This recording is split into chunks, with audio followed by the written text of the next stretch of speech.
High coders and welcome to the complete Python series, जिसके अंदर आज हम कवर करेंगे अपना चैप्टर 7, जिसमें हम पढ़ने वाले हैं फाइल आईओ के बारे में। फाइल्स के ऊपर कैसे हम डिफरेंट ऑपरेशंस को परफॉर्म कर सकते हैं, कैसे किसी फाइल के अंदर डेटा राइट किया जाता है, फाइल को रीड किया जाता है, डेटा को डिलीट किया जाता है, सारी चीज़ों को आज हम कवर करने वाले हैं। तो सिर्फ कॉन्सेप्ट्स को नहीं पढ़ेंगे, एक्चुअली सारे ऑपरेशंस को परफॉर्म करके देखेंगे एंड उसके साथ में डिफरेंट प्रैक्टिस क्वेश्चंस को भी सॉल्व करेंगे। तो अगर पाइथन से रिलेटेड हमें किसी और टॉपिक को पढ़ना है तो वो सारे के सारे टॉपिक्स इसी चैनल के ऊपर इस प्लेलिस्ट के अंदर अवेलेबल हैं, हम उन्हें भी जाकर देख सकते हैं। एंड ऑल्सो जो क्लास के नोट्स हैं, स्लाइड्स हैं, उन्हें डाउनलोड करने का लिंक आपको नीचे डिस्क्रिप्शन बॉक्स के अंदर मिल जाएगा। तो शुरुआत करते हैं अपने चैप्टर 7 के साथ।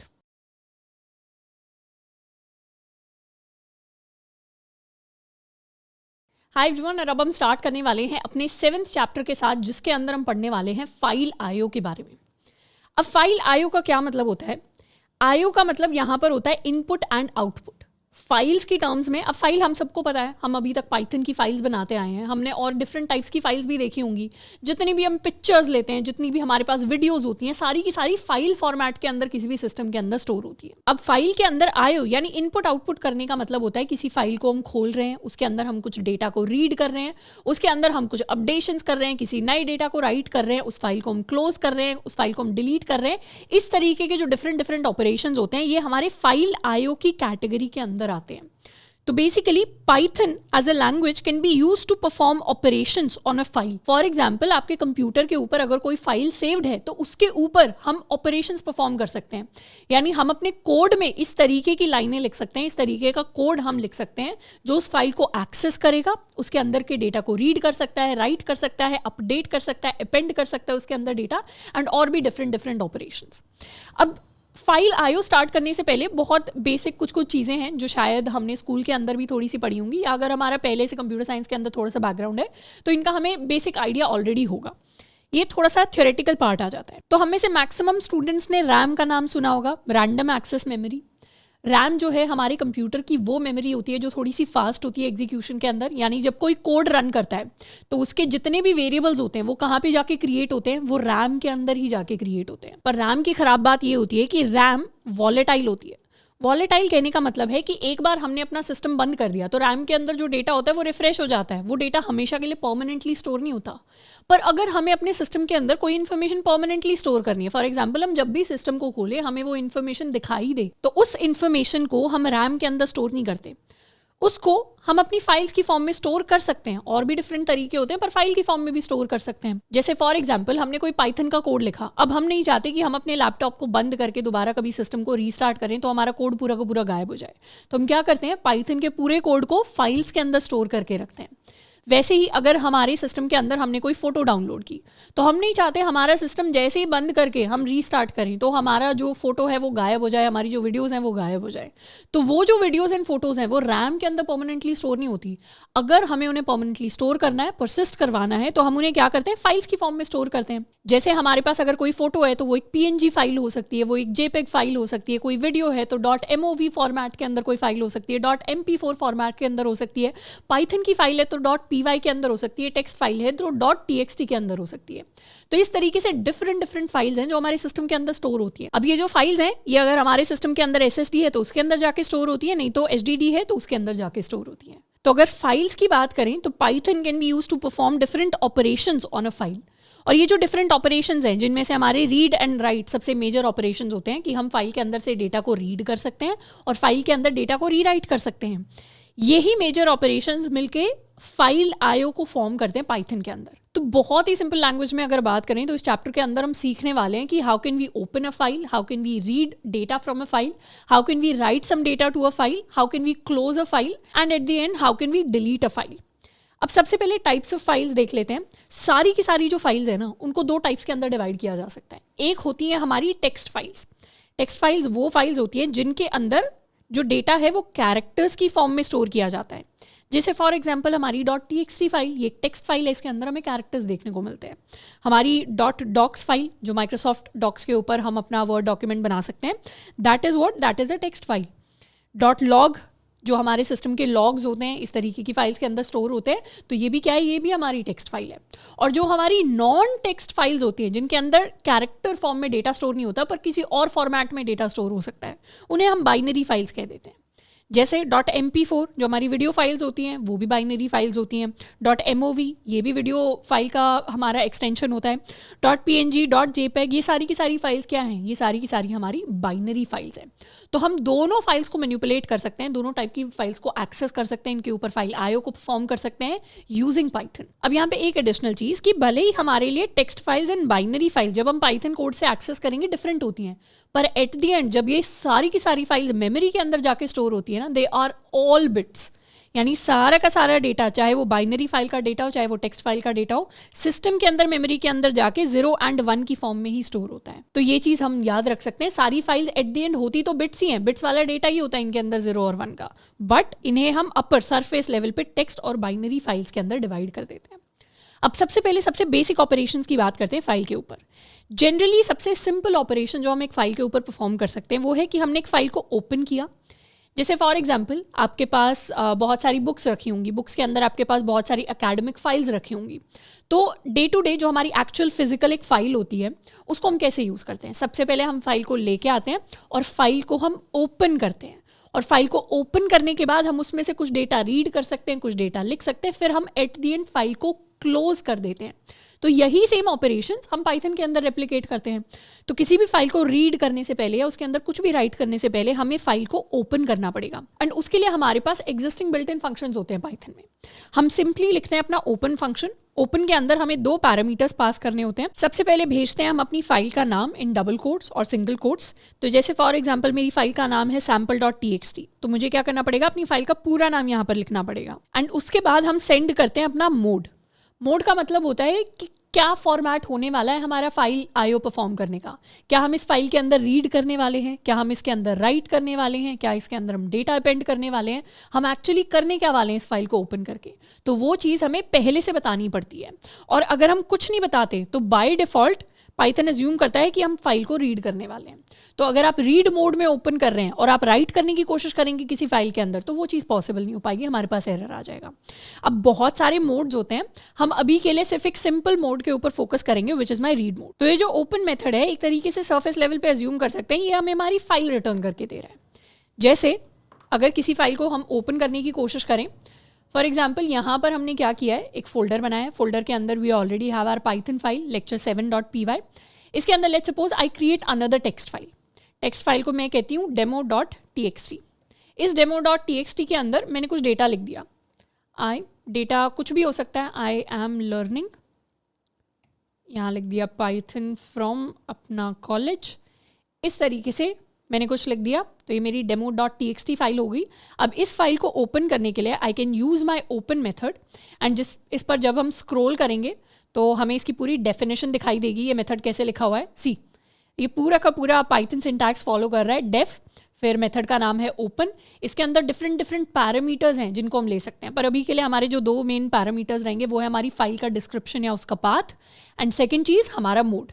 और इसमें लिखा भी हुआ है कि अगर और कोई पैरामीटर पास नहीं होता तो ये क्या है, डिफॉल्ट पैरामीटर है, हम रीड मोड में अपनी फाइल को ओपन कर लेंगे। तो इस तरीके से हमारी फाइल ओपन होती है और रिटर्न क्या करती है, रिटर्न करती है टेक्स्ट आईओ रैपर। इसके अभी इतना डिटेल में हम नहीं जाएंगे, हम ये एज्यूम करेंगे हमारी फाइल हमारे पास रिटर्न होकर आ जाएगी। वैसे तो यहाँ लिखा भी हुआ है opens a file and returns a stream. Stream यानी stream of character, stream of data हमारे पास रिटर्न होकर आता है। तो यहाँ पे सबसे पहली चीज़ हम अपनी फाइल का नेम पास कर देंगे।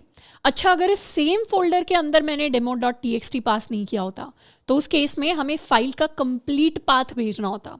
अभी तो क्या है, सेम फोल्डर के अंदर जहाँ पर पाइथन फाइल है, जहाँ पे हम एक्सेस करने की कोशिश कर रहे हैं txt को, वहीं पे हमारी txt फाइल है, तो हम यहाँ पे डायरेक्टली demo.txt लिख सकते हैं। पर अगर ये सेम फोल्डर नहीं है, किसी और फोल्डर के अंदर स्टोर्ड है, कहीं और जाके स्टोर्ड है, तो हमें उस फाइल का कंप्लीट पाथ यहाँ पे पास करना पड़ेगा।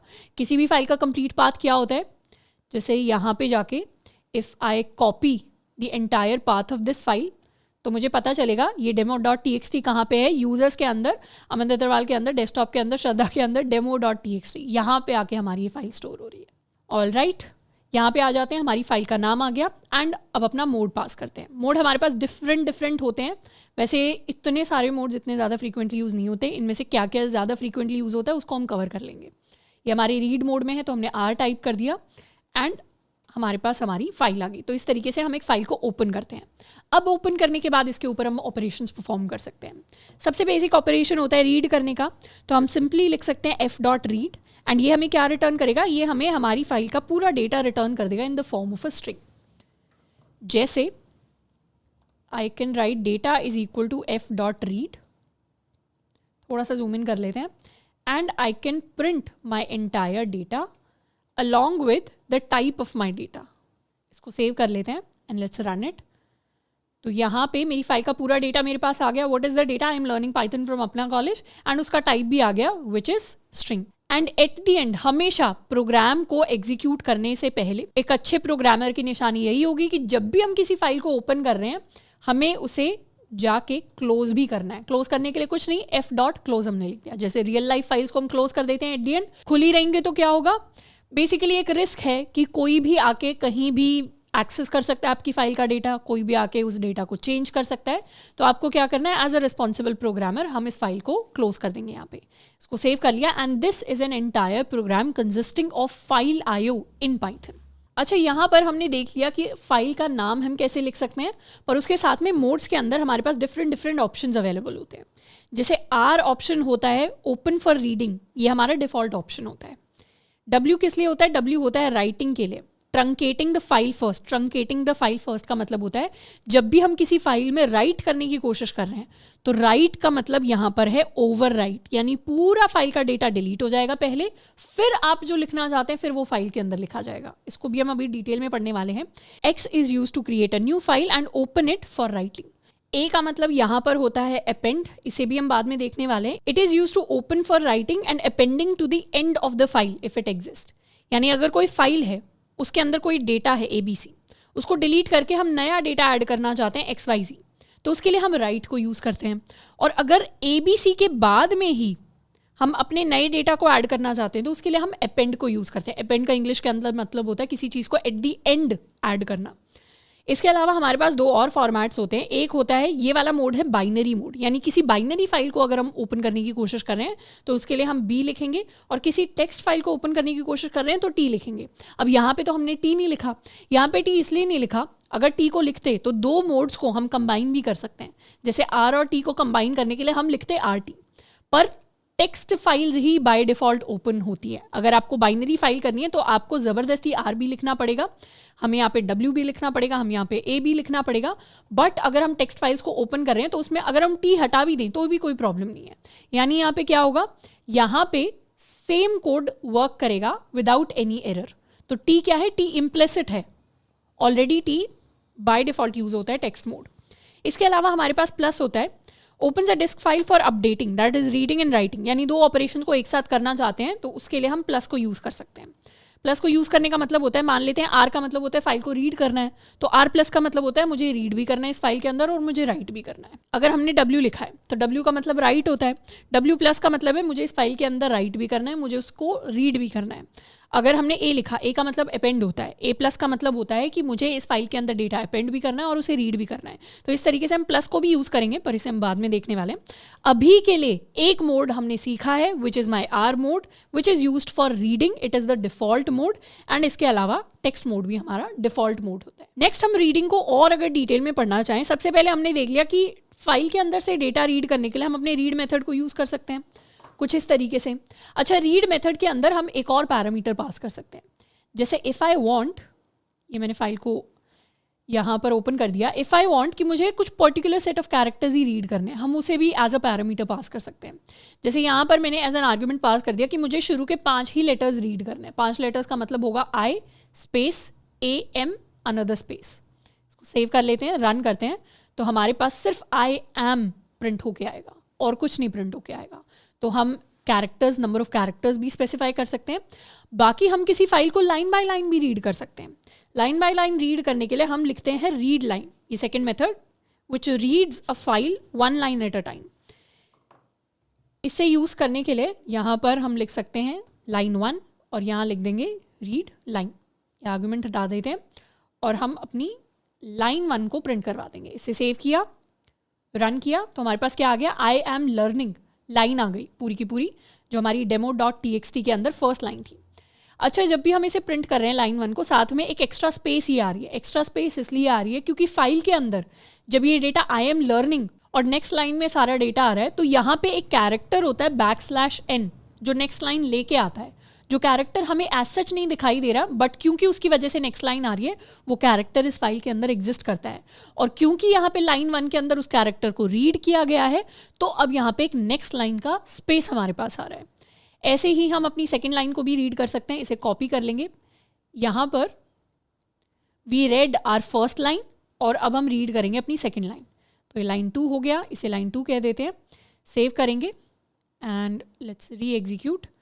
तो ये हमारी लाइन 1 आ गई, उसके एंड वाला नेक्स्ट लाइन कैरेक्टर आ गया एंड फिर हमारी लाइन 2 यहाँ पर डिस्प्ले होकर आ गई। अच्छा, यहाँ पर अगर किसी फाइल को हमने ऑलरेडी रीड कर लिया, जैसे मैंने लिखा data is equal to f.read और फिर मैंने प्रिंट कराया डेटा को, तो उस केस में when I look at my output, तो मेरी ये जो आउटपुट है ये तो नॉर्मल आउटपुट प्रिंट होके आएगा। और फिर जब मैं लाइन 1 को प्रिंट करवाऊंगी मेरे पास एम्प्टी स्पेस आएगी, लाइन 2 को प्रिंट करवाऊंगी मेरे पास एम्प्टी स्पेस आएगी।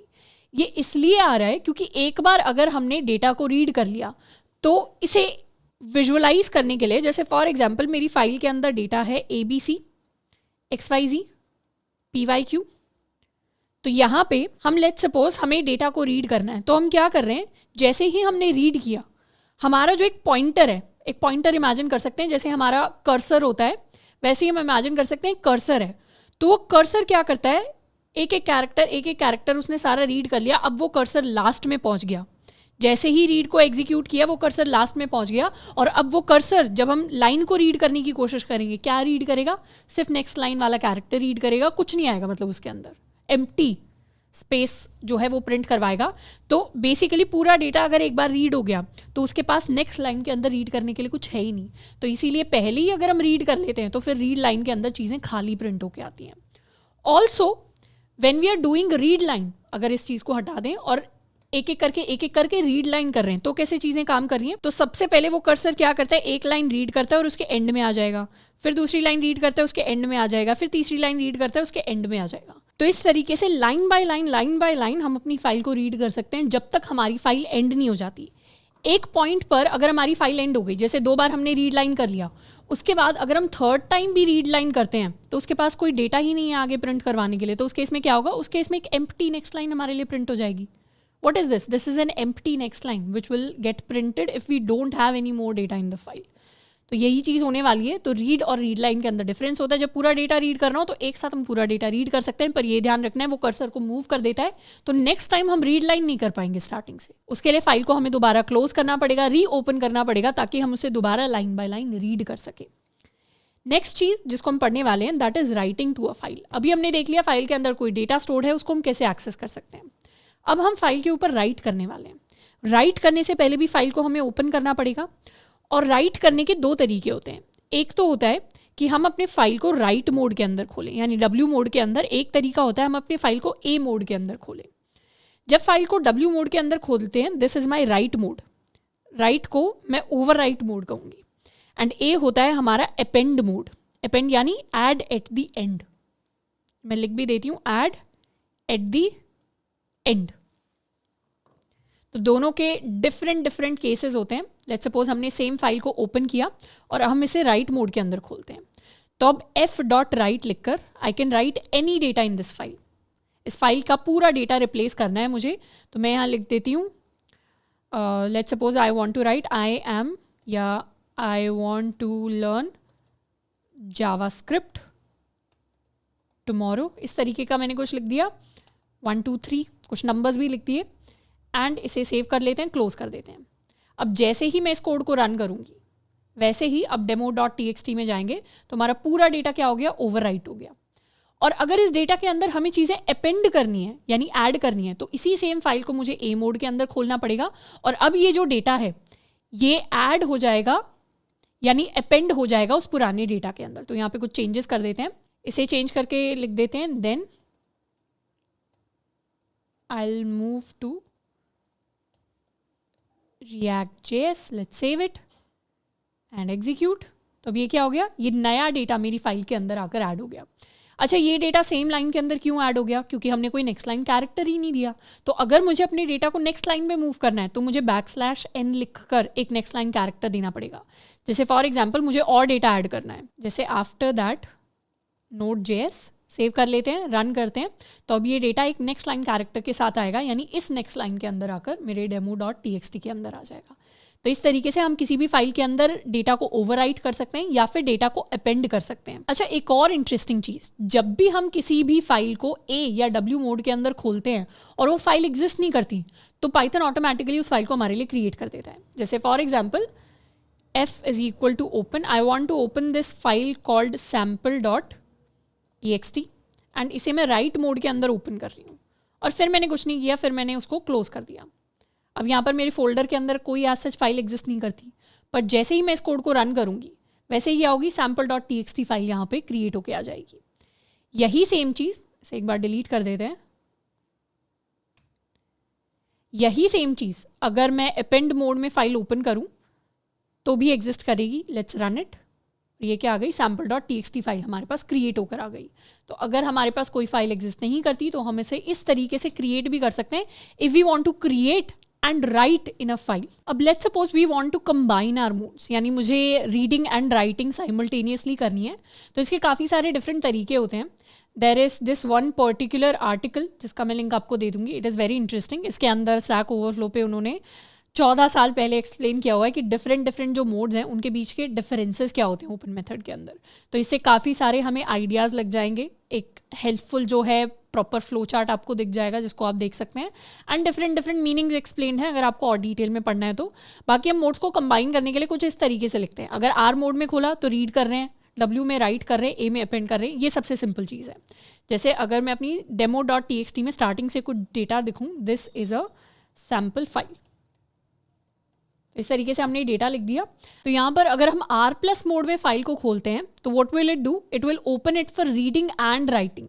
और इस केस में हमारी फाइल ट्रंकेट नहीं होती। फाइल के ट्रंकेट होने का मतलब है उसमें से डेटा डिलीट हो जाना। तो R+ मोड में फाइल ट्रंकेट नहीं होती, W+ मोड में फाइल ट्रंकेट हो जाती है। कुछ डिफरेंसेस हैं, हम एक एक करके पढ़ेंगे। R+ क्या है, R+ is for reading and writing. The stream is positioned at the beginning of the file. ये जो स्ट्रीम है this is basically like a pointer जो फाइल के बिगिनिंग में पोजिशन हो रहा है। जैसे फॉर एग्जाम्पल मेरी जो फाइल है उसके अंदर demo.txt में this is a sample file, हमने सिर्फ इतना लिखा हुआ है। इसको एक बार ओपन करते हैं, हम एक बार सारी चीज़ों को वर्क करते हुए देखेंगे तब हमें समझ में आएगा। ऑल राइट, यहाँ हम लिख देंगे R+। तो हमने रीड मोड में खोला, ये हमारी सैम्पल फाइल है। फिर मैंने क्या किया, F के अंदर मैंने राइट कर दिया ABC और फिर मैंने फाइल को क्लोज कर दिया। मैंने सिर्फ इतना काम किया। Let's save it and run करके क्या हुआ, फाइल के अंदर पहले ABC आ गया और ABC ने क्या किया, ABC ने चीज़ें ओवरराइट कर दी। क्योंकि R+ मोड में चीज़ें क्या होती हैं, ओवरराइट होती हैं। पर कहाँ पे ओवरराइट किया, स्टार्टिंग ऑफ द फाइल में। पहले यहाँ क्या था, THIS था, अब THI रिप्लेस हो गया है विद ABC। तो चीज़ें जब शुरुआत से ओवरराइट करना हो फाइल के अंदर तो हम क्या करते हैं, R+ मोड में खोल सकते हैं। तो आई होप R+ से हमें समझ में आया होगा। हमारी जो स्ट्रीम है, हमारा जो पॉइंटर है शुरुआत में आता है और फिर हम चाहें तो उसे राइट करने के लिए यूज़ कर सकते हैं, फिर हम चाहें तो रीड भी कर सकते हैं। यानी if I want to print f.read तो पूरी फाइल रीड भी हो जाएगी। जैसे फॉर एग्जाम्पल ABC को ABC से ओवरराइट कर दिया, यहाँ पर हमारे पास ABC आ गया। अब पॉइंटर कहाँ पे है, अब पॉइंटर यहाँ पे है, S पर आ जाता है पॉइंटर। सारी चीज़ें जो रीडिंग राइटिंग हो रही है सब पॉइंटर के थ्रू हो रही है। पॉइंटर ने ABC को राइट किया तो वो अब S पर आ गया और जहाँ पे पॉइंटर आएगा वो वहीं से रीड करना स्टार्ट करेगा। तो जब हम रीड को कॉल करते हैं तो वो S से ही प्रिंट करना स्टार्ट करेगा। तो आई होप कि ये पॉइंटर एंड स्ट्रीम वाला कॉन्सेप्ट हम समझ रहे हैं। तो ये R+ मोड हो गया। W हमने ऑलरेडी देख लिया। W+ मोड में क्या होता है, it is open for reading and writing. पर इस केस में हमारी फाइल क्या होगी, ट्रंकेट हो जाएगी। ट्रंकेट होने का मतलब है कंप्लीटली वाइप्ड आउट होगी। Like if I open this file in W+ and फिर मैं इसको रीड करना चाहूँ, एक बार इसे थोड़ा सा कॉमेंट आउट कर देते हैं। इस फाइल को मैंने W+ मोड में खोला और इसको मैं रीड करना चाहती हूँ तो क्या प्रिंट होगा, कुछ भी नहीं प्रिंट होगा क्योंकि फाइल क्या हुई, ट्रंकेटेड मोड में ओपन हुई तो उसका पूरा डेटा खाली हो जाएगा। उसके बाद चाहे तो हम राइट कर सकते हैं, जैसे then I can write f.write ABC। इस केस में क्या हुआ, खाली चीज़ प्रिंट हो गई पर फाइल के अंदर अब ABC मैंने राइट कर दिया। ऐसे ही हमारे पास ए प्लस मोड होता है विच इज अपेंड प्लस। वैसे यही मेन मोड्स होते हैं, इसके अलावा ज़्यादा हमें डिटेल में जाने की जरूरत नहीं है। और इस केस में the stream is positioned eight the end of the file, यानी यहाँ पर ए प्लस मोड में अगर मैंने खोल लिया और फिर मैंने पहले रीड करने की कोशिश की तो उस केस में भी कुछ नहीं प्रिंट होगा। क्यों नहीं प्रिंट होगा? क्योंकि वो एट दी एंड मेरे पॉइंटर को प्लेस करता है। इसे सेव करेंगे, रीड करेंगे तो कुछ भी नहीं प्रिंट होगा और फिर ABC लिख जाएगा फाइल के अंदर, पर वो ओवरराइट नहीं होगा, वो अपेंड होगा। रीड करेंगे तो कुछ भी नहीं प्रिंट हुआ, demo.txt के अंदर ABC के बाद दोबारा हमने ABC लिख दिया। तो ये append plus read and append mode में हमने फाइल को ओपन कर लिया। तो सारी चीजें एक बार समराइज कर लेते हैं। हमारे जो मोड्स हैं वो सबसे ज्यादा कंफ्यूजिंग लगे होंगे अभी तक, तो उन्हीं को एक बार समराइज कर लेते हैं जो जो इंपॉर्टेंट थे। Simple modes read, right, append, ये तो सबसे सिंपल थे अंडरस्टैंड करने में, ये हमें समझ में आ गए होंगे। अब इसके अलावा हमने 3 और पढ़े। सबसे पहले जो हमने पढ़ा है that is read plus. Read plus में क्या होता है? हम रीड कर सकते हैं एंड हम ओवरराइट कर सकते हैं एग्जिस्टिंग डेटा को। और इसमें पॉइंटर कहाँ होता है? पॉइंटर स्टार्ट में होता है, पॉइंटर स्टार्टिंग से स्टार्ट होता है।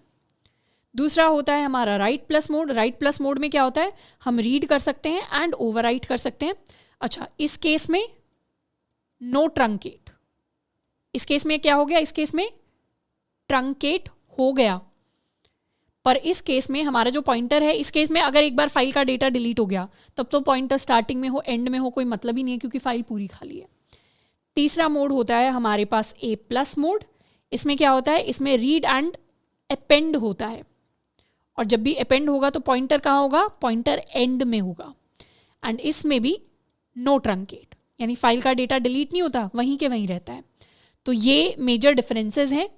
Are plus, W plus, A plus कर सारे वही काम रहे हैं, रीड एंड राइट, बस पॉइंटर कहाँ पे है वो हमें देखना है, ट्रंकेट कौन कर रहा है वो हमें याद रखना है।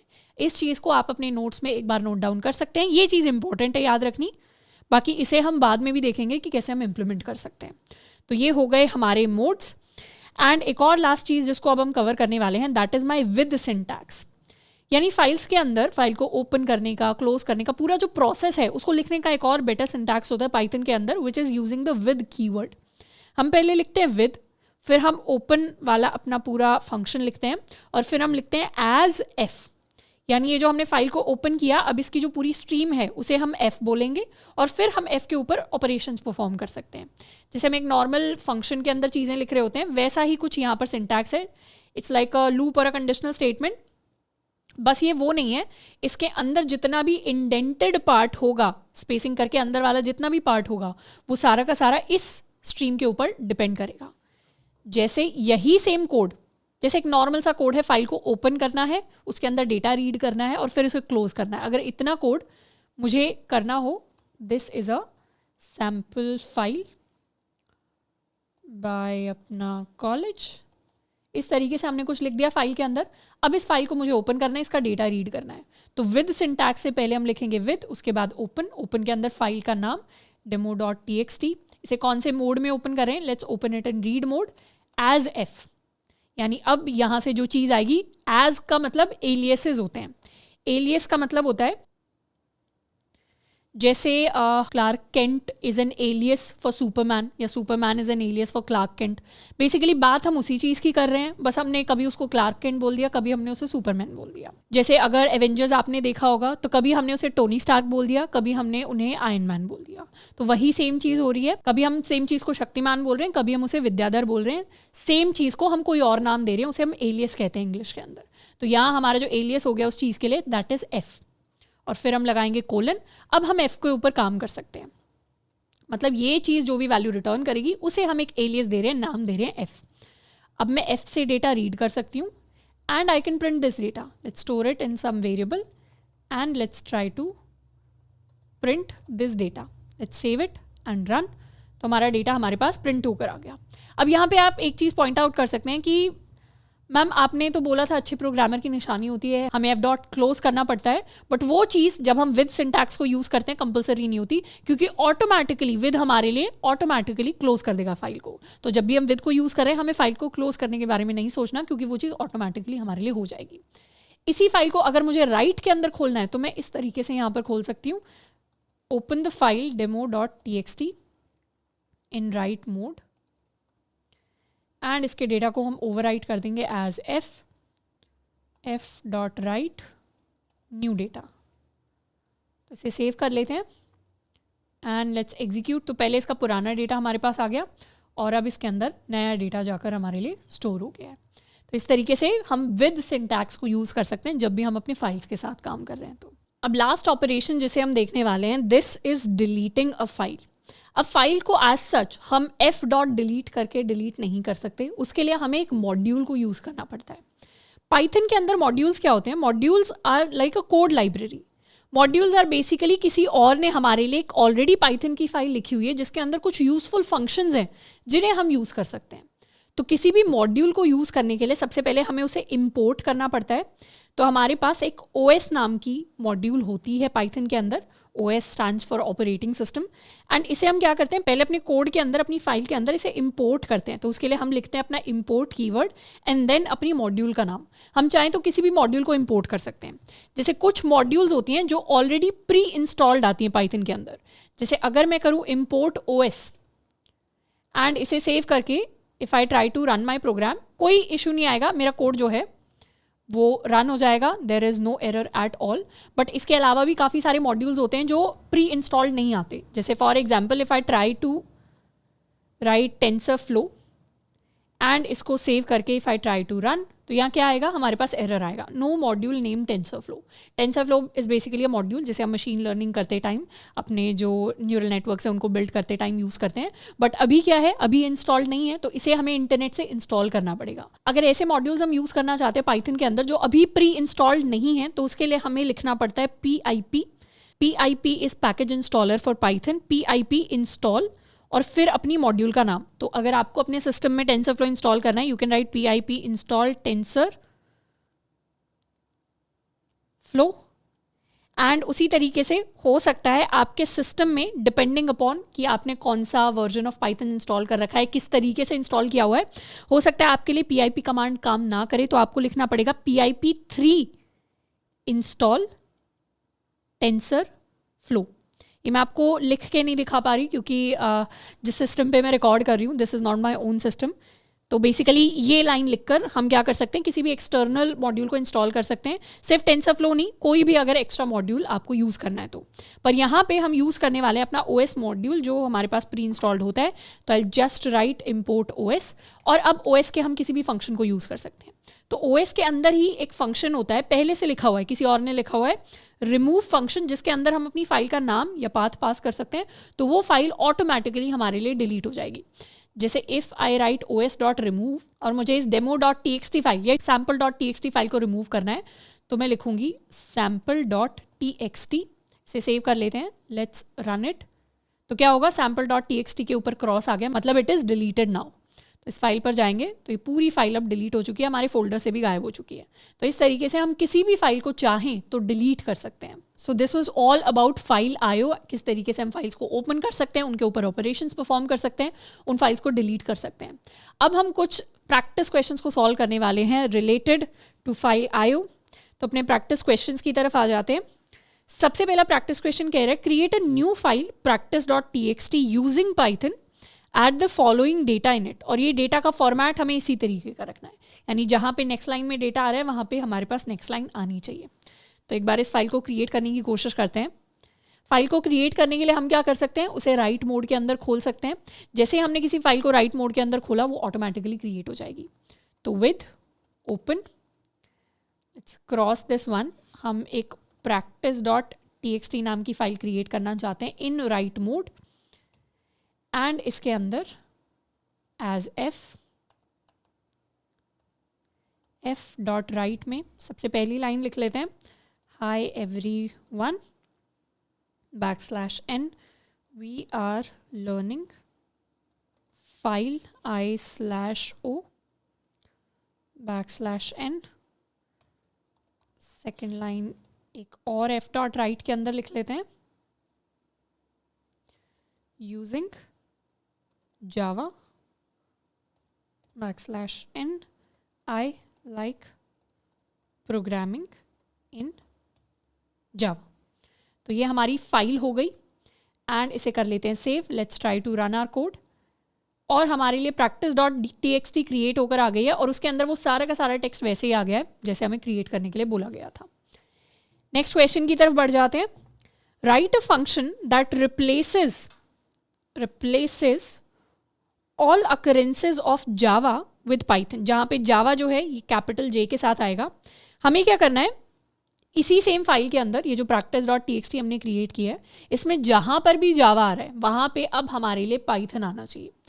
तो सबसे पहले तो एक बार पॉज करके सोचना है कौन कौन से फंक्शंस हैं, किस तरीके के ऑलरेडी इनबिल्ट हम मेथड्स देख चुके हैं स्ट्रिंग्स के अंदर या किसी और डेटा टाइप के अंदर जो हमें हेल्प कर सकते हैं अपने काम को अचीव करने के लिए।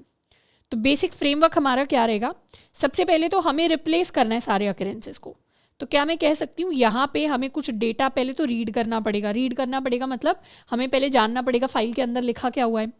उसके बाद फाइल के अंदर हम डेटा को ओवरराइट करेंगे, यानी ऑलरेडी जो एग्जिस्टिंग डेटा था पहले उससे रीड करके हम डेटा निकालेंगे, फिर उस डेटा के अंदर हम चेंजेस करेंगे और फिर नए जो चेंजेस हैं उनके साथ अपनी फाइल के अंदर डेटा को ओवरराइट कर देंगे। तो सबसे पहले तो रीड करने के लिए what we can do is read mode में अपनी फाइल को ओपन कर सकते हैं एंड यहाँ पे एक डेटा वेरिएबल ले लेंगे जिसमें हमारी फाइल का सारा डेटा हम रीड करके स्टोर कर लेंगे। अब मुझे इस डेटा के अंदर चेंजेस करने हैं, तो डेटा के अंदर चेंजेस करने के लिए ये पूरा का पूरा डेटा हमारे पास आ जाएगा। इस पूरा डेटा के अंदर मुझे अगर जावा को रिप्लेस करना है विद पाइथन, तो क्योंकि डेटा क्या है, एक स्ट्रिंग है, स्ट्रिंग के अंदर रिप्लेस करने के लिए हमारे पास रिप्लेस मेथड होता है। तो हम सिंपली लिख सकते हैं डेटा डॉट रिप्लेस, हम जावा को रिप्लेस करना चाहते हैं विद पाइथन, और फिर हम इसे प्रिंट भी करा सकते हैं हमारा जो न्यू डेटा आएगा। अच्छा, सिर्फ इतना करके नहीं छोड़ देना, ये क्या करेगा, नया डेटा रिटर्न करेगा। तो हमें क्या चाहिए, यहाँ पे new data, this is my new data, and new data को हम प्रिंट करवाएंगे। सेव कर लिया, रन किया, तो हमारे पास ये न्यू डेटा आ गया जिसमें हर बार जहाँ पर भी जावा लिखा हुआ था वहाँ पर अब पाइथन लिख गया। अब इसी डेटा से मुझे अपनी फाइल को ओवरराइट करना है, तो दोबारा से फाइल को ओपन कर लेते हैं। इस बार राइट मोड में ओपन करेंगे एंड f डॉट राइट कर देंगे अपने न्यू डेटा के साथ। Let's save it, let's run it. अब अपनी फाइल को खोलेंगे तो जहाँ पर भी जावा था अब हमारे पास वहाँ पर पाइथन प्रिंट होके आ गया। तो इस तरीके से किसी भी फाइल के अंदर डेटा को हम ओवरराइट कर सकते हैं। नेक्स्ट क्वेश्चन की तरफ बढ़ते हैं। Search if the word learning exist in the file और नॉट। हमें चेक करना है हमारी जो फाइल है उसके अंदर ये वाला वर्ड एग्जिस्ट करता है या नहीं करता। अब हमें तो पता है ऑलरेडी कि लर्निंग इस फाइल के अंदर एग्जिस्ट करता है, बस वो कोड से कैसे फाइंड आउट करें। तो इसे सॉल्व करने के लिए what we will do is हम अपनी फाइल को ओपन करेंगे practice.txt in read mode, and सबसे पहले उसका सारा डेटा हम मंगवा लेते हैं f डॉट रीड, एंड फिर अगर उस डेटा के अंदर डेटा डॉट फाइंड अगर हम कॉल करते हैं, क्योंकि फाइंड हमारा मेथड होता है जिससे किसी भी स्ट्रिंग के अंदर हम किसी भी सब स्ट्रिंग को ढूंढ सकते हैं। तो फाइंड के अंदर जब हम लर्निंग अपने वर्ड को ढूंढेंगे, या इनफैक्ट अगर मैं यहाँ पर लिखूँ word is equal to learning, इस वर्ड को हम ढूंढना चाहते हैं, तो फाइंड के अंदर अगर इस वर्ड को ढूंढने के लिए हमारे पास -1 नहीं आता है तो इसका मतलब कोई वैलिड इंडेक्स हमें मिल गया। तो उस केस में हम प्रिंट कर देंगे फाउंड, और बाकी केसेस में हम प्रिंट कर सकते हैं not found. Let's save it and run it. तो क्योंकि लर्निंग एग्जिस्ट करता है हमारी फाइल के अंदर यहाँ पे, तो उसके लिए फाउंड प्रिंट होगा। एंड अगर मैं लर्निंग या एक्स लर्निंग इस तरीके का कुछ सर्च करूँ तो उसके लिए नॉट फाउंड हमारे पास प्रिंट होकर आएगा। अच्छा, लास्ट जो क्वेश्चन था और ये जो क्वेश्चन था, इन दोनों को ही हम फंक्शन के अंदर भी कन्वर्ट कर सकते हैं। जैसे लास्ट क्वेश्चन के अंदर फंक्शन लिखा हुआ था पर मैंने आपको डायरेक्टली लिख के दिखाया। तो किसी भी नॉर्मल चीज़ को फंक्शन के अंदर कन्वर्ट करने के लिए कुछ नहीं करना होता, हम सिर्फ डेफ लिख देंगे। जैसे इस पूरे प्रोसेस को चेक फॉर वर्ड, तो चेक फॉर वर्ड क्या है, मैंने इसे नाम दे दिया कि चेक करो वर्ड एग्जिस्ट करता है क्या, और फिर ये जो सारा का सारा कोड है इसे हम अपने फंक्शन के अंदर लिख देंगे। तो यहाँ पर इस पूरे कोड को प्रॉपर इंडेंटेशन के साथ हमने अपने फंक्शन के अंदर लिख दिया, एंड जब भी हमें ज़रूरत पड़ेगी हम अपने चेक फॉर वर्ड को कॉल कर सकते हैं। This is very simple. Next सवाल की तरफ आ जाते हैं। नेक्स्ट क्वेश्चन हमें कह रहा है write a function to find in which line of the file does the word learning occur first. तो हमें यहाँ पे एग्जैक्ट लाइन बतानी है कि कौन सी लाइन में हमारा जो वर्ड है वो सबसे पहले आता है, एक फंक्शन उसके लिए लिखना है। तो फाइंड करने के लिए, चेक करने के लिए तो हमने लिखा ही हुआ है, एक और फंक्शन बना लेते हैं, इसको कह देते हैं चेक फॉर लाइन। अच्छा, जब भी हम लाइन वाइज चेक करना चाहते हैं, सबसे पहली चीज़ जो दिमाग में आनी चाहिए वो है रीड लाइन, कि इस बार हम पूरा का पूरा रीड नहीं करेंगे, हम लाइन बाय लाइन रीड करेंगे। तो पहले तो अपना वर्ड लिख लेते हैं, my word is going to be learning. उसके बाद हम अपनी फाइल को ओपन करेंगे एज यूजुअल, एंड अब उसके अंदर हम रीड करना स्टार्ट करेंगे डेटा को लाइन बाय लाइन। अच्छा, हमें कैसे पता कि डेटा लाइन बाय लाइन जब हम रीड कर रहे हैं तो लास्ट में कब हम पहुंच गए? मतलब हमें तो फाइल को कंप्लीटली रीड करते रहना है जब तक हमारा वर्ड नहीं आ जाता। तो उसके लिए हम एक चीज़ कर सकते हैं कि हम क्या करेंगे, डेटा को इनिशियलाइज कर लेंगे विद सम वैल्यू। जैसे मैंने इसे ट्रू से इनिशियलाइज कर दिया कि डेटा शुरुआत में ट्रू है, और हम अपने कोड को तब तक रन करते रहेंगे जब तक, एक लूप लगा लेंगे जब तक हमारी डेटा की वैल्यू ट्रू के इक्वल है। तब तक क्या करना है, तब तक रीड करते रहो लाइन, यानी तब तक मुझे f.read लाइन करना है इस तरीके से, और हम अपने डेटा की वैल्यू को कर देंगे अपडेट। तो ये एक लाइन रीड हो गई, उसके बाद हमने कुछ कुछ ऑपरेशंस परफॉर्म किए, फिर देखेंगे क्या डेटा ट्रू है, उसके बाद दोबारा नेक्स्ट लाइन रीड करेंगे, उसके बाद दोबारा नेक्स्ट लाइन रीड करेंगे। और वाइल डेटा का मतलब बेसिकली ये होता है कि जब तक डेटा के अंदर कोई वैलिड वैल्यू है, ट्रू भी एक वैलिड वैल्यू होती है, दूसरी वैल्यूज भी वैलिड वैल्यूज होती हैं। बस अगर जब हमारी रीड लाइन से रिटर्न होके आएगी एम्प्टी स्ट्रिंग, वो वैलिड वैल्यू नहीं है, उस केस में हम लूप से बाहर निकल जाएंगे। तो पहली लाइन हमने रीड कर ली, हम लाइन नंबर भी ट्रैक कर सकते हैं। माई line number initially is 1, line हमने रीड कर ली, एंड फिर हम क्या चेक करेंगे, चेक करेंगे कि क्या हमारी लाइन के अंदर एग्जिस्ट करता है वर्ड। तो एक तरीका तो होगा कि मैं डेटा के अंदर फाइंड करने की कोशिश करूं कि मेरा वर्ड एग्जिस्ट करता है क्या। वैसे इसको लिखने का एक और आसान तरीका है कि मैं लिखूं इफ़ वर्ड इन डेटा। इन का मतलब है कि बेसिकली पाइथन ऑटोमेटिकली हमारे लिए चेक कर रहा है कि ये जो वर्ड है क्या इस डेटा स्ट्रिंग के अंदर एग्जिस्ट करता है। तो यहाँ पर ये जो हमने पूरा कोड लिखा है इसे भी हम इसमें कन्वर्ट कर सकते हैं, इफ़ वर्ड इन डेटा। तो ये पूरा का पूरा कोड हमारा पुराने वाला वैसे ही वर्क करेगा। In fact this is a better syntax of writing things. अब यहाँ पर आ जाते हैं चेक फॉर लाइन। अगर डेटा के अंदर वर्ड एग्जिस्ट करता है तो उस केस में क्या करना है, उस केस में अपना लाइन नंबर प्रिंट कर दो, और नहीं करता तो नहीं करता, कोई बात नहीं, अपने लाइन नंबर को हम अपडेट कर देंगे बाय 1। तो आई होप ये पूरा लॉजिक हमें समझ में आया होगा। इसको एक बार देख लेते हैं।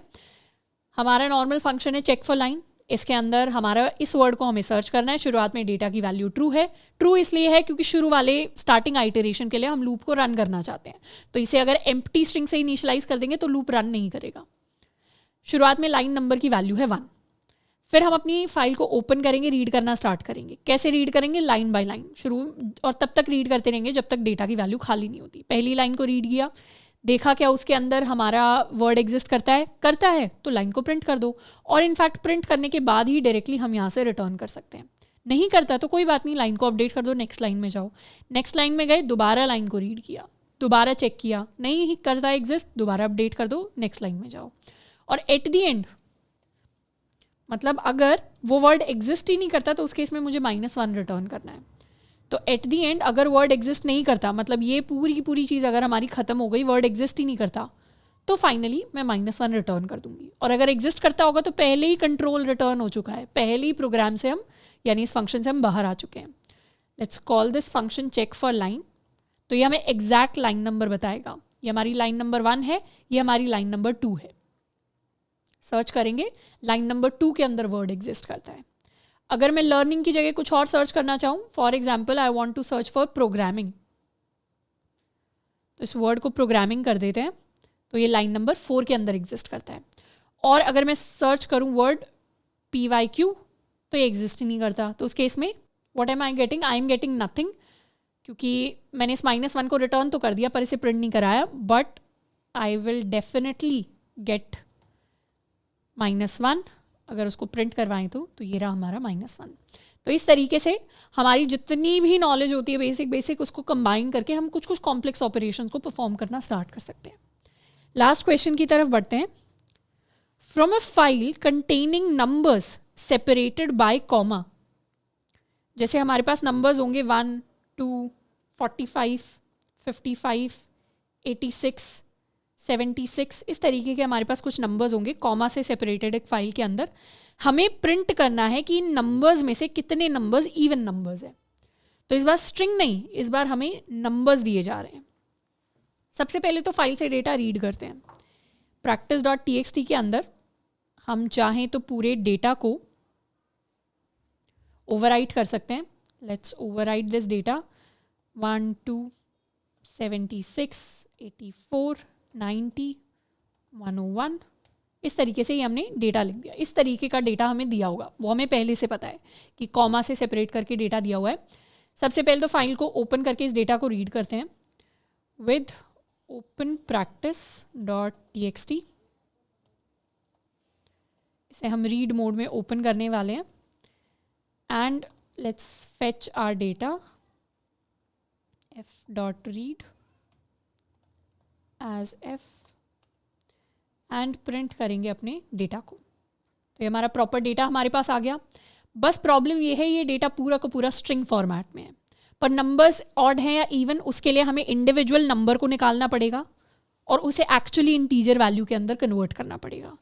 तो पहली चीज़ क्या करनी पड़ेगी, इंडिविजुअल नंबर्स निकालने पड़ेंगे। इंडिविजुअल नंबर्स निकालने पड़ेंगे, फिर उन इंडिविजुअल नंबर्स को हमें पार्स करना पड़ेगा। पार्स का मतलब है अपने डेटा को कन्वर्ट करना, कास्ट करना, या इसे कास्टिंग भी कह सकते हैं। टाइप कास्ट करना पड़ेगा to integer value. Parsing is also the correct word, casting is also the correct word. तो पहले इंडिविजुअल नंबर्स निकालो, यानी पहले से 1 को निकालेंगे, फिर 2 को निकालेंगे, फिर 45 को निकालेंगे। ये क्या है, सबस्ट्रिंग्स है, सबस्ट्रिंग है, सबस्ट्रिंग है, सबस्ट्रिंग है। और फिर हमें क्या करना पड़ेगा, उस डेटा को कास्ट करना पड़ेगा टू इंटीजर वैल्यूज। तो पाइथन के अंदर अगर किसी भी स्ट्रिंग को हम किसी भी लिस्ट के अंदर स्प्लिट करना चाहते हैं, यानी तोड़ना चाहते हैं, तो उसके लिए हमारे पास एक ऑलरेडी एग्जिस्टिंग मेथड होता है which is called the split method. और अगर हमें कभी भी कंफ्यूजन होता है ना कि कोई मेथड एग्जिस्ट करता है या नहीं करता, सिंपली हम उसको सर्च करके देख सकते हैं। तो हम क्या कर सकते हैं, we can use this split method, या इनफैक्ट मैं आपको बिना स्प्लिट मेथड के एक बार करके दिखाती हूँ। स्प्लिट मेथड के बिना अगर मुझे ये काम करना हो, यानी मुझे स्ट्रिंग से इंडिविजुअल नंबर्स को निकालना हो, तो मैं क्या करूँगी, मैं ट्रैक करूँगी मेरा कॉमा कब तक आ रहा है। कॉमा से पहले वाला पार्ट क्या है, एक कंप्लीट नंबर है, ये एक कंप्लीट नंबर है, ये एक कंप्लीट नंबर है, ये एक कंप्लीट नंबर है। और इसका लॉजिकली अगर मुझे लूप लिखना हो बिना मेथड के, तो वो भी किया जा सकता है। जैसे for example I can take some number, और नंबर को मैं इनिशियलाइज करूँगी एम्प्टी स्ट्रिंग के साथ, और मैं तब तक अपने लूप को रन करूँगी। एक फॉर लूप ले लेते हैं, फॉर आई इन रेंज, तब तक उस लूप को रन करेंगे जब तक डेटा की लेंथ के बराबर हमारा लूप नहीं चलता। तो एक एक करके आई की वैल्यू अपडेट होती रहेगी 0 से। अब उसके बाद हम चेक करेंगे, अगर मेरा जो करंट आइटम है आई, वो जिस भी पॉइंट पर कॉमा के इक्वल हो जाए, उस पॉइंट पर मुझे मेरा एक कंप्लीट नंबर मिल चुका है, मुझे एज्यूम करना है। जैसे ही मैं कॉमा पर पहुंच गई, मतलब उससे पहले मुझे एक कंप्लीट नंबर मिल चुका है। अब इस नंबर के लिए मैं चेक कर सकती हूँ, यानी इनफैक्ट यहाँ पर मैं अपना नंबर प्रिंट करवा सकती हूँ। और अगर हम कॉमा पर नहीं है तो क्या करो, नंबर में प्लस इक्वल टू करो करंट कैरेक्टर। यानी अगर हम कॉमा पर नहीं पहुँचे तो पहले 4 ऐड करो, फिर 4 के अंदर 5 ऐड करो। इस तरीके से नंबर्स को ऐड करते रहो जब तक हम कॉमा पर नहीं पहुँच जाते। तो जब तक कॉमा पर नहीं पहुँचते, ये काम हमें करते रहना है। और जैसे ही कॉमा पर पहुंच गए, अपने नंबर को प्रिंट करवाओ और दोबारा नंबर को इनिशियलाइज कर दो एम्प्टी स्ट्रिंग के साथ। Let me show you how this is going to print all of my numbers. ये बहुत बेसिक कोड है। रन किया, मेरे सारे के सारे नंबर्स प्रिंट होके आ गए। प्रॉब्लम ये है स्पेस के साथ प्रिंट होके आ रहे हैं, बट मैं चाहूँ तो उस स्पेस को हटा सकती हूँ। बट बेसिक जिस्ट हमें मिल गया कि 1 प्रिंट हो गया, 2 प्रिंट हो गया, 76 प्रिंट हो गया, 84 प्रिंट हो गया। अब चाहे तो इन नंबर्स को टाइप कास्ट कर सकते हैं, जैसे मैं इन सब को कन्वर्ट कर सकती हूँ प्रिंट करवाने से पहले टू इंटीजर वैल्यू। इंटीजर में कन्वर्ट करूँगी ना, स्पेस अपने आप हट जाएगा।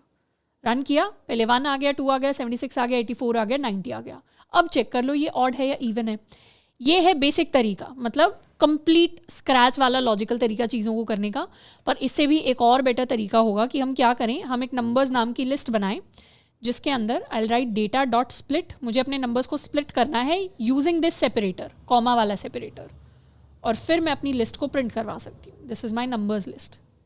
रन किया तो ये सारे के सारे नंबर्स, कॉमा क्या है, सेपरेटर था, उसके बेसिस पे मैंने अपनी सारी स्ट्रिंग्स निकाल ली। अब ये जो इंडिविजुअल स्ट्रिंग है इसको इंट में टाइप कास्ट कर लो, मतलब इस नम्स के ऊपर हम लूप लगा सकते हैं। For value in nums, what will I do, मैं चेक कर लूँगी अगर मेरा int of value modulo 2 equals 0, तो उस केस में मुझे अपने काउंट को प्लस प्लस करना है। एक काउंट वेरिएबल ले लेते हैं, या इनफैक्ट इसे यहाँ पर ले लेते हैं। Count is equal right now equal to 0, and यहाँ पे मेरा काउंट हो जाएगा प्लस इक्वल टू 1। और लास्ट में हम क्या प्रिंट करवा देंगे, लास्ट में हम प्रिंट करवा देंगे अपने काउंट को। तो पहले मैंने काउंट ले लिया, डेटा को रीड किया, फिर उसके बाद डेटा को स्प्लिट करके यूजिंग माय कॉमा सेपरेटर मैंने उससे एक नंबर्स नाम की लिस्ट क्रिएट कर ली, इन सारे नंबर्स की। उसके बाद चेक कर लिया लूप चला के उस लिस्ट के ऊपर टाइप कास्ट करके अपनी वैल्यूज़ को कि क्या मेरा नंबर एक इवन वैल्यू है। इवन है तो काउंट को कर दिया plus plus, and I printed my count. इसको सेव कर लेते हैं, रन करते हैं। तो total number of even numbers is equal to 4। मैंने भी चेक नहीं किया, अभी चेक कर लेते हैं। 2 इवन है, 76 इवन है, 84 इवन है, 90 इवन है। तो 4 इवन नंबर्स है मेरी इस लिस्ट के अंदर। So my count is completely all right. तो इस तरीके से हम अपनी फाइल आईओ को यूज़ कर सकते हैं to perform different operations on our files. तो आई होप कि इस चैप्टर को पढ़ने में हमें मज़ा आया होगा। हम और इंटरेस्टिंग कॉन्सेप्ट्स को, यानी एक और लेवल अप करके पढ़ने वाले कॉन्सेप्ट्स को अपने नेक्स्ट चैप्टर के अंदर, जिसमें हम ऊप्स को कवर करेंगे, ऑब्जेक्ट ओरिएंटेशन को। आज के लिए इतना ही, मिलते हैं नेक्स्ट लेक्चर के अंदर। Till then keep learning and keep practising.